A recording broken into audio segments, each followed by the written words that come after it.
പാറുവിനെ വീണ്ടും ഉടയ്ക്കോ? ഐഷ ഒന്ന് വിളിച്ചു നോക്കാം.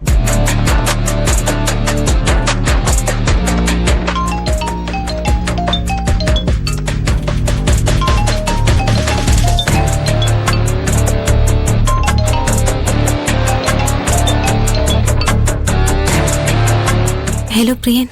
ഐഷ, നിങ്ങൾ ഇറങ്ങിയില്ലേ? ഞങ്ങൾ ഇവിടുന്ന് ഇറങ്ങിയതാ. അപ്പോഴ കമ്പനിയിൽ എന്തോ ഫയല് കൊടുക്കാനുണ്ടെന്ന് മുക്ത പാറുവിനോട് പറഞ്ഞത്. അതും വാങ്ങി ഞങ്ങൾ ഇപ്പൊ അങ്ങോട്ട് വരാം. പ്രിയൻ അവിടെ തന്നെ നിന്നാ മതി. ശരി, പെട്ടെന്ന് വാ. ശരി.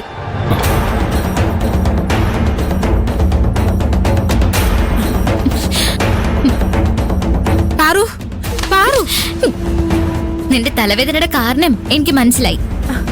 നിന്റെ അത്ര അറിവും പഠിപ്പൊന്നും ഇല്ലെന്ന് വെച്ച് എനിക്ക് ബുദ്ധിയില്ലെന്ന് നീ കരുതരുത്. ഒരു റൂമിൽ കഴിയുന്ന 4 പേരും എപ്പോഴും സ്നേഹത്തിലായിരിക്കണമെന്ന് നീ ഇടയ്ക്കിടയ്ക്ക് പറയാറുണ്ടല്ലോ. കൂട്ടത്തിൽ ഒരാളെ ഇങ്ങനെ പറ്റിക്കുന്നതാണോ നിന്റെ സ്നേഹം? ഞാൻ നിന്നെ പറ്റിച്ചിട്ടൊന്നുമില്ല. ചെറിയൊരു കള്ളം പറഞ്ഞു. എനിക്ക് നിന്നോട് കള്ളം പറയേണ്ടി വന്നത് എന്തുകൊണ്ടാ? ഞാൻ ചോദിക്കുന്നതിന് നീ സത്യം പറയാത്തത് കൊണ്ട് അല്ലേ?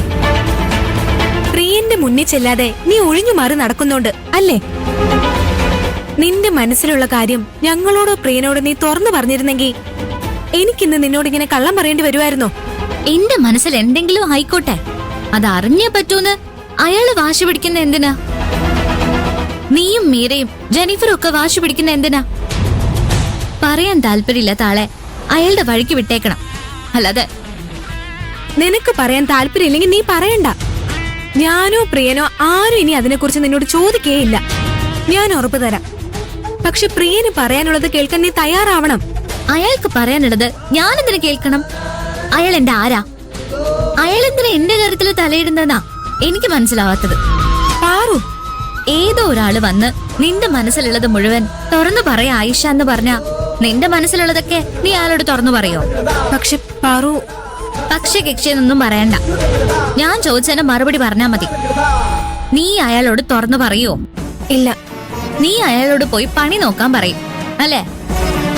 വീണ്ടും വീണ്ടും ചോദിച്ചാ നിന്റെ സ്വഭാവം വെച്ച് നീ അയാളെ തല്ലും അല്ലേ? പക്ഷെ പ്രിയൻ ചേട്ടനോട് ഞാൻ പോയി പണി നോക്കാൻ പറഞ്ഞിട്ടില്ല, അയാളെ തല്ലിയിട്ടുമില്ല. ദയവ് ചെയ്ത് ഇനി എന്നെ ശല്യം ചെയ്യരുതെന്ന് മാന്യായിട്ട് പറയുക ചെയ്തത്. അത് തന്നെ നീ അയാളോട് പോയി പറഞ്ഞാ മതി. പാറുവിനെ ദയവ് ചെയ്ത് ശല്യം ചെയ്യരുതെന്ന്. നിന്നോടും എനിക്കും അത് തന്നെ പറയാനുള്ളത്. ദയവ് ചെയ്ത് എന്നെ ശല്യം ചെയ്യരുത്. അയാളെ വഴിയിൽ നിൽക്കുന്നുണ്ടല്ലോ, അയാളുടെ മുന്നിലൂടെ ഞാൻ എങ്ങനെയാ ജോലിക്ക് പോവാ? കാത്തു നിന്ന് മടുക്കുമ്പോ അയാൾ തിരിച്ചു പോയിക്കോളും. അത് കഴിഞ്ഞിട്ടേ ഞാൻ ഗാർമെന്റ്സിലേക്ക് പോകുന്നുള്ളൂ. കരുനാഗത്തിന്റെ വായിലിരിക്കുന്നത് കേൾക്കണം എന്നല്ലേ ഉള്ളൂ. അയാളെ കാണുന്നതിലും ഭേദം അത് തന്നെയാ.